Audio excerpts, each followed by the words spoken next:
Hello, and welcome back to the Resting in Motherhood podcast. How are you today? How was your night last night? How is your day going? What has been the best part of your day so far?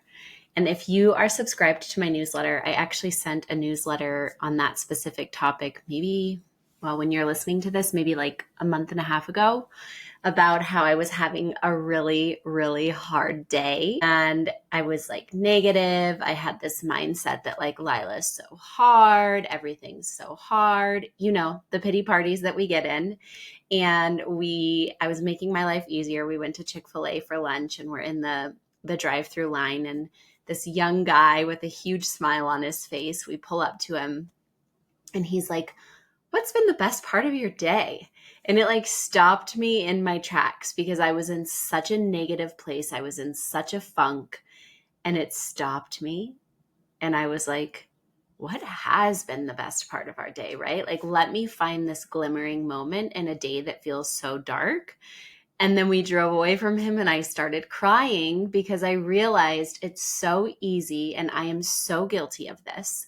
It's so easy to get stuck in this place where we're focusing on everything that's going wrong. We're focusing on how hard everything is. We're focusing on maybe how we're doing it all wrong. We're focusing on the hard parts of our child, right? And we lose sight of all of the beautiful things that are happening. Now, I feel like I say this all the time. I am not discrediting how hard it is, and I don't want to use toxic positivity, but I also think that it's really important for us to be mindful of the thoughts that we're having and the thought patterns that are coming up, and remind ourselves, is this really the truth, or am I letting this hard thing, which is a valid experience and a valid feeling, kind of overshadow everything? Like, two things can coexist at the same time, right? Like, you could have a really bad morning or a really bad night, and yet there can still be beautiful parts of the day. You could have yelled at your little one an hour ago, and you can decide right now to change the vibe of the day, to change the trajectory of how your day is going, instead of sitting in that moment from an hour ago. And this is a learning lesson every single day for me, but I wanted to kind of share that nugget with you. And as my beautiful, amazing, wonderful daughter told me yesterday, as soon as she woke up, today is a new day. Literally the first thing she said, she woke up, she said, "Hi, mommy. Today is a new day." And it just was so beautiful, right? And such a good reminder that it is a new day. Even if you're listening in the evening, you can start a new path forward right now.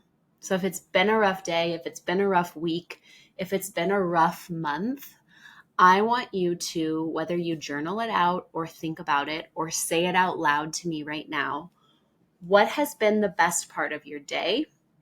Or if it's been a rough week, what has been the best part of your week? Or if it's been a rough month or a rough 6 months, or whatever the case may be, what has been the best part of your last month or your last 6 months? And take some time to reflect on the good things that are happening, because like I said, I think we can all get guilty of focusing on the negative. And this actually ties in kind of to how I'm currently finding rest in motherhood, which is, and I've said this one before, but I'll give you the backstory once I get into it. I am making an effort to wake up before Lila every single morning again. For a long time, I was just sleeping in until she would wake up. And then I started realizing that her bedtime was just shifting later because she's getting older. And so I needed some time for myself on both sides, right? So I needed time for myself after bedtime because I was getting less. And I needed time before she woke up in the morning to just kind of decompress and start my morning quietly. But with summer, I've found, especially like over the last 3 weeks or so, because we've been up at the cabin a lot, and it's just hard to have an early bedtime up there because we're go, go, go. We're outside. We're doing movies in the evening, just like cozy in the cabin. And so we've been going to bed a lot later, which has meant that I could either go to bed with Lila, which I'm usually not opting to do. So then I'm staying up until 11 or 12 o'clock. And if you know, or midnight, I should say. And if you know me, that is not who I am. Like I am like, I want the lights out by 10:30 at the latest. So I've been going to bed later since she's been going to bed later. And then we've been waking up at like 8:30, 9 o'clock every morning, which in my mind, I was like, sleeping in feels good. But back to that patterns thing that I talked about, like pay attention to thought patterns that are coming up, behavior patterns that are coming up. I started noticing, and my wonderful business coach actually pointed it out to me too. I was starting to kind of fall back into patterns that weren't serving me. I had let go of like my morning journaling. I had let go of like some morning stillness and meditation. I had let go of like getting some stretching in the morning, and all of those things really help me. And so I was starting to fall back into like thought patterns that didn't serve me.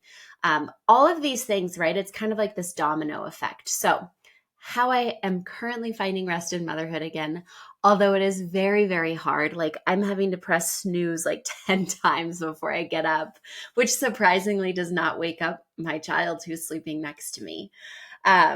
But that's how I'm finding rest right now, is I'm getting back into the habit of waking up earlier so that I can do these activities that do help me find rest in motherhood. Like in the morning, I don't usually read like my fun books that like I read at night. I usually read something that's more along the lines of like I don't want to say self-help book, but something that's teaching me, right? Something that I'm really learning from. And then journaling, sometimes it's moving, sometimes it's prioritizing just like getting some quiet time for myself. And sometimes that is like reading my book in the morning, like my fun book in the morning before she wakes up.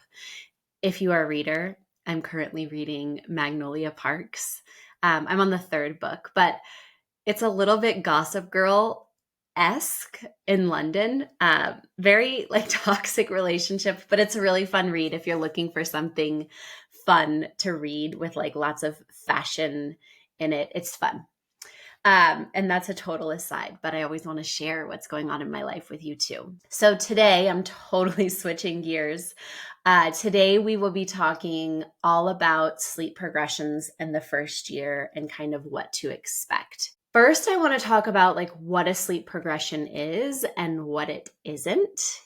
And I also want to say that like I find that there's a narrative in the sleep training industry that makes you feel like sleep progressions are these like make or break moments where if you don't do something, quote, the right way. I know like a really common one for the 4-month progression is they'll say like, if your baby doesn't learn how to fall asleep independently during the 4-month sleep progression, they're never going to sleep through the night. Well, that's a huge lie.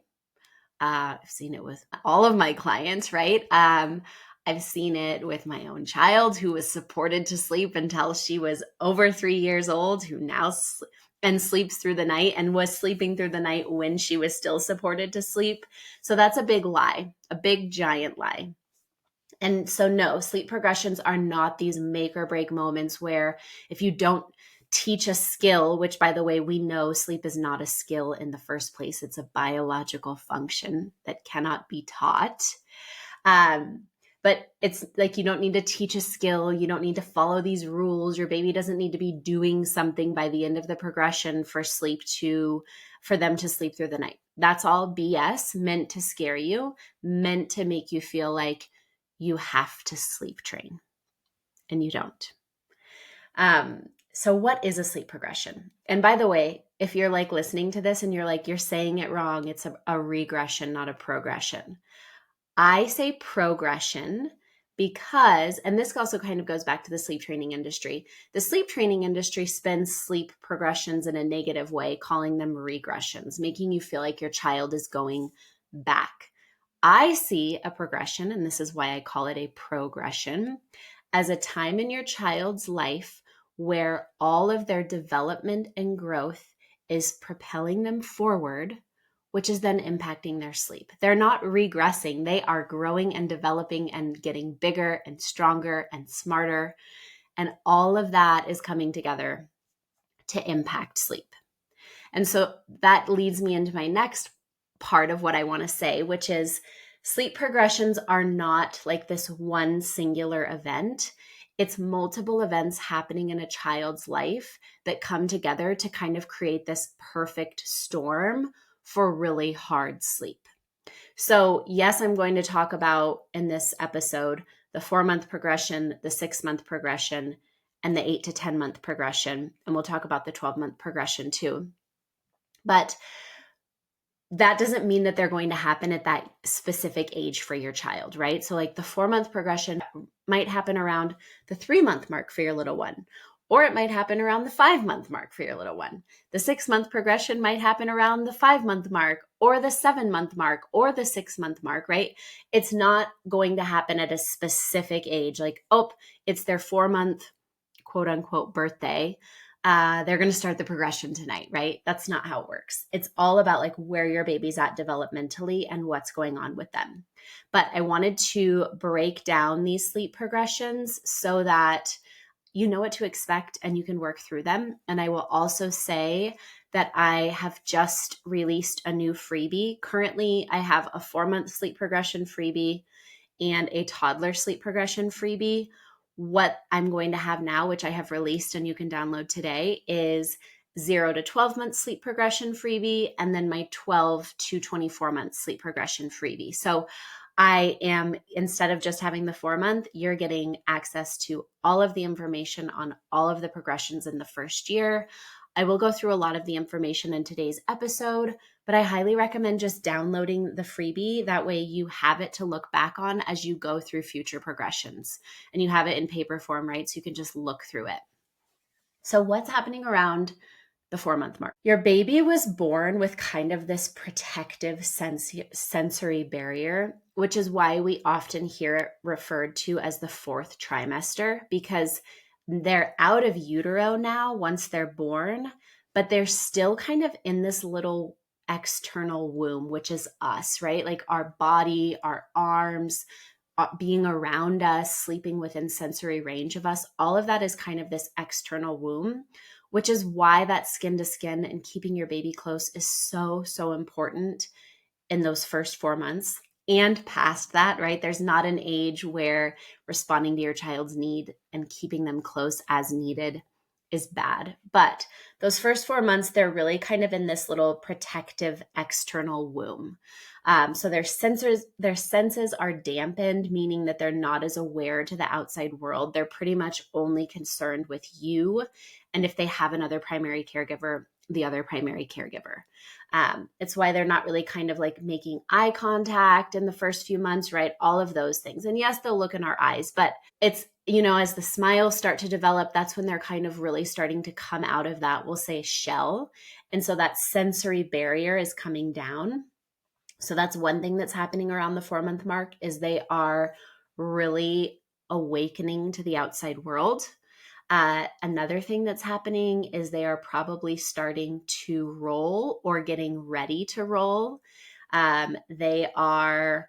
There's a permanent change in sleep cycles around this age. So a non-REM light sleep cycle is added in, which means it's a lighter sleep stage. So they're going to wake more easily. So if you think about that, that comes together already to provide kind of this perfect storm for bad sleep. And I don't even want to call it bad, but disrupted sleep. So they're more aware. They are going to be more aware when you transfer them down because they're more aware of their surroundings. Their sleep needs are changing and decreasing. Every day, a child's sleep needs, minusculely, if we looked at it every day, but every day that your child grows, their sleep needs are decreasing until it evens out in toddlerhood for a while. But as you can see, your 4-month-old is going through a lot right now. And so you're often going to see, and this, I will say this is for all sleep progressions, really.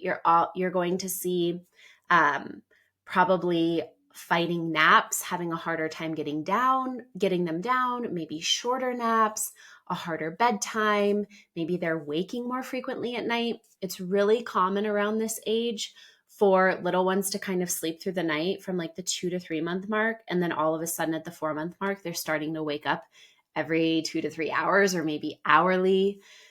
So disrupted sleep is really normal around this age. Now you know why, and then what can you do? So one of the biggest things that you can do, and this one seems simple, and it is keep your baby close, respond to them as needed. If they were previously going down for or independent naps and now you can't get them off of you, lean into that need for contact naps. Maybe you try one nap a day, trying to transfer them down. Keep that consistency, but then if they wake as soon as transferred, if you're able to, then just hold them, do a contact nap. If you're needing further help with like, you can't do the contact nap because of work or whatever's going on, or you are just ready to kind of start getting some independent naps, but you're needing some support, you can check out my independent naps workshop, or we can work one-on-one together. But again, lean into that need for connection. Give your little one lots of uninterrupted time on the floor, or it doesn't have to be the floor. Like you could be laying in bed with them and let them kind of try to practice rolling, do some tummy time. It's summer here, at least in the Northern Hemisphere, which I know it's getting really hot right now, at least here in Colorado. But maybe it means going out in the earlier morning or the later evening and doing some tummy time on a blanket outside. The more they can move their body freely and they're not in like swings or bumbos, or they're too young at 4 months for like a bouncer, but I guess like the reclined bouncers. The more you can keep them out of something like that so that they can move their body and integrate their reflexes and practice their new skills, the better. And then just choose a sleep setup at night that's going to work for you. So if you're not comfortable bed sharing, you don't have to bed share. But if they're in another room and you're getting up 6+ times a night to walk in there, get them back to sleep, transfer them in, walk back to your room, get back into your bed, try to fall back asleep, and then they're waking up again, you are losing valuable sleep. So if you don't want to safely, or if you can't, or you don't want to bed share, consider room sharing. So that could be bassinet right next to your bed. That could be crib in your room right next to your bed. It could be just having them in your room. Consider a sleep setup and find a sleep setup that's going to maximize your sleep. And with all of these sleep progressions that we're going to talk about, I also want to remind you, remember, this is the key. Remember that this is not forever. You're not screwing up. There's nothing wrong with them. They are just going through a lot of developmental change, which is impacting their sleep. And just continue to keep your routines, continue to follow their own unique sleepy cues and their own unique wake windows. Try to take care of yourself as much as you can. And like I said, that really applies to all of the sleep progressions. So that's the 4-month sleep progression. I also, in the sleep progression freebie that you can download, I also have information on weaning the swaddle if you do have your little one in a swaddle. The next progression we'll talk about is the 6-month progression. The 6-month progression is usually caused by either starting to get up onto all fours, starting to army crawl. Maybe they are an early crawler, so starting to crawl. They're usually starting solids around this age. They're starting to babble more. They're kind of starting to get FOMO. They're usually going through a nap transition around this age. Like they're kind of starting to transition to that 3-nap day. If you have a 6-month-old who's still on 4 naps, it's okay. It doesn't mean you're doing anything wrong. I'm just giving some generalizations here. So all of those things, again, come together to create some disrupted sleep. So what can you do? Again, give them lots of time on the floor to move their body freely or on the ground outside. Get lots of healthy sensory play in. So being outside, maybe it's some water play, maybe it's some fun sensory toys. Pay attention to their sleep needs. Are they fighting naps? And is that a sign that maybe they are ready to transition to 3 naps instead of 4 naps? Continue to keep them close. Keep your routines. Again, I have more information within that sleep progression freebie, but those are the big things around the 6-month mark. But the biggest thing that I want to talk about around the 6-month mark is the starting solids piece. It is normal for sleep to be a bit disrupted when they start solids, just because it's something new in their digestive tract. It's something new that their body is having to really learn how to do, right? Digest. I mean, it knows how to do it. It's a biological function, but it's new to them. Also, it's new to them in a sensory way, just getting all of those new textures and all of that. So it can be normal. But if you start noticing that all of a sudden after starting solids, your little one is arching their back at night and they didn't do that before, if you notice that they're starting to get like rashes on their skin, or there's a change in their stools, like mucus in the stools or blood in the stool, or maybe they're constipated and they're not having bowel movements every day. If they're waking hourly and you can tell that it's a discomfort wake, right? Like it's not a quick wake, snuggle or nurse or feed back to sleep. It's like I am very uncomfortable, crying, arching my back. Maybe even after like the upset, then they're having a bowel movement or they're gassy. Those are signs that we need to be looking into what they're eating that's causing this discomfort. And maybe it means that there is a food sensitivity that we need to be looking into. Free to Feed is an amazing resource, and I'll link it below, that has amazing resources on food sensitivities. Also, if you have a little one that's dealing with reflux and reflux gets worse with solids, that's another sign that we need to be looking into. What are they eating that's causing this discomfort? The baby reflux lady, I'll also link her website below. She has amazing resources as well on reflux. I highly recommend looking at her. Another thing that I forgot to mention around the 6-month mark is teething. Oftentimes we start getting teeth around the 6-month mark. Some little ones will be before 6 months and some little ones will be after 6 months. But with teething, what you can do is you want to first lean into the fact that like they're uncomfortable, and understand that anything in the mouth, when it's uncomfortable and we're laying down, it's multiplied, the discomfort is. So you could, with a clean finger, kind of gently massage the area where the tooth is coming in. You could do frozen breast milk popsicles or frozen formula popsicles. You could do like frozen, like those cute little like chewers that you can put fruit in. Like you could freeze them a little bit so they have something cold to chew on. Clean teethers.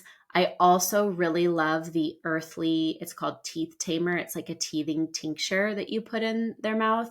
All of those things are great. And just remember again that it's not going to last forever. After the 6-month progression, and yes, it's like we get 4 months and then it's like 4 months, 6 month, 8 to 10 month. It's kind of back to back, which feels really hard, but I just want to assure you that it's not going to be forever. It's not going to, you're not doing anything wrong, right? The other thing that I forgot to mention is sleep progressions usually last, I would say 4 to 6 weeks, but in the first year of life, usually it's probably closer to the 3 to 4 month mark. And then around the 8 to 10 month mark, this is, in my opinion, the roughest period of sleep in the first year of life, because we are really, our baby, and you can see it, right? Our baby is starting to prepare to enter toddlerhood at the 1 year mark. So they're really developing, they're gaining a lot of strength. They're also gaining, or not gaining, but they're learning about object permanence. So the fact that something still exists even when you can't see it. And if you'd like to test this with your baby, all you have to do is like play with them on the floor, be playing with a block, and then put the block underneath the blanket. And if they lift the blanket or whatever you cover the block with, that is a sign that they know, even though I can't see that, I know it's there. And that object permanence links into separation anxiety. So there's usually a peak in separation anxiety around the 9-month mark. Other things is they're, like I said, they're getting more mobile. If they haven't started crawling, they're going to start crawling soon. They may even be pulling up to standing. I've worked with some early walkers who start walking around 9 months. So all of those developmental gross motor skills are going on. They're probably eating more solids.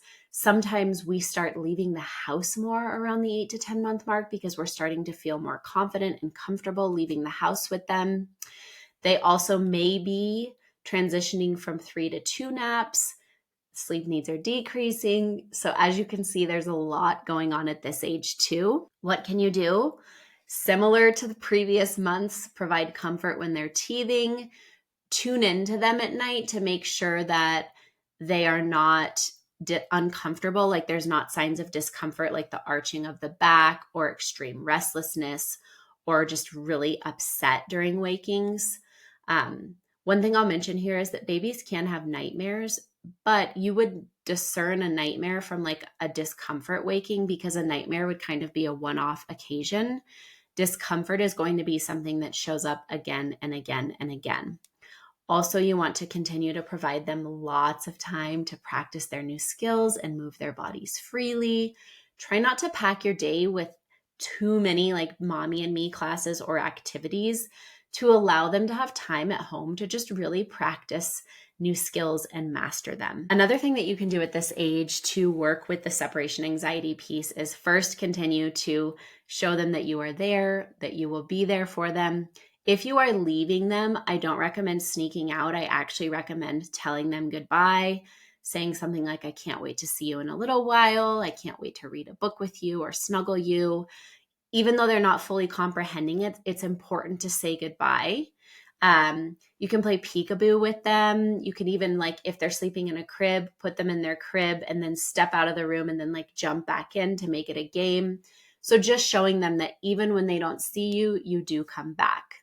The last sleep progression we'll talk about for the first year, and that's all we're covering today, is the 12-month sleep progression. The 12-month sleep progression is really rough as well. And I actually just remembered before I jump into the 12-month sleep progression, one really common thing that happens in that 8 to 10 month progression is early rising. That is a really common time for babies to like wake up at like 4 in the morning and not go back to sleep. So if you didn't have an early riser and now your little one is between that 8 to 10 month mark and they're early rising, I generally see that happening because they're working on a new skill and their brain is so excited that they want to wake up and practice. And that's also something that can be really common throughout all of the sleep progressions is like a long wake up in the middle of the night. So like they're waking up from, let's say, like 1 to 3 a.m. and they're like giggling and laughing and they want to practice their new skills. And if that happens, let them practice their new skill. Maybe it means laying in bed with them if you feel safe with that, and letting them play around with you while you kind of lay there and get some rest. Maybe it means laying on their nursery floor and letting them play and explore and babble while you kind of lay down until they're tired again. Maybe it means laying on your living room floor, right? What we don't want to happen is those nights to become the norm. Like if you're having split nights, which is being awake for a long period of time in the middle of the night, 4+ times a week, and it's gone on for over 4 weeks, that is probably not progression. That is probably like a sleep imbalance issue where we need to be looking at daytime sleep and bedtime, also looking into red flags. So I forgot to mention that about the 8 to 10 month is that early rising. The 12-month mark is also, it's a beautiful, fun age, but there's so much going on. Your little one is entering toddlerhood. They are really starting to babble. There's a language burst at this age, so you're going to start hearing more words come out. A lot of children have their 12-month molars coming around this age. A lot of little ones are starting to walk. If they're not starting to walk, they're probably starting to pull up to standing. There's also a peak in separation anxiety around the 12-month mark. So if you're noticing a trend, development and separation anxiety and teething are really big components of sleep progressions.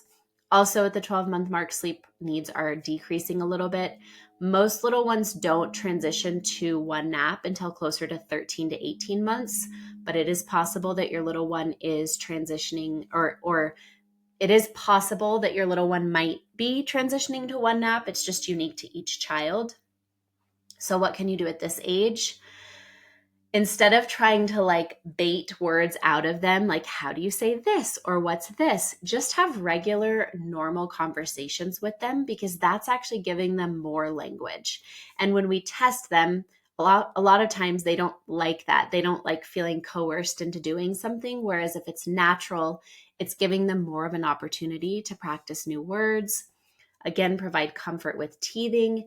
If you have a breastfed little one and they are working on those 12-month molars, it's really common to feel like they're latched on all night long. And that's because sucking is a natural pain reliever. So they might truly be latched on all night long because those molars are causing a lot of discomfort. Again, lead into their need for connection, especially with walking. Separation anxiety skyrockets because as they gain that independence, they want to make sure that you're still there, that you're still their safe space, and that you're going to continue to be there for them as they continue to grow in independence.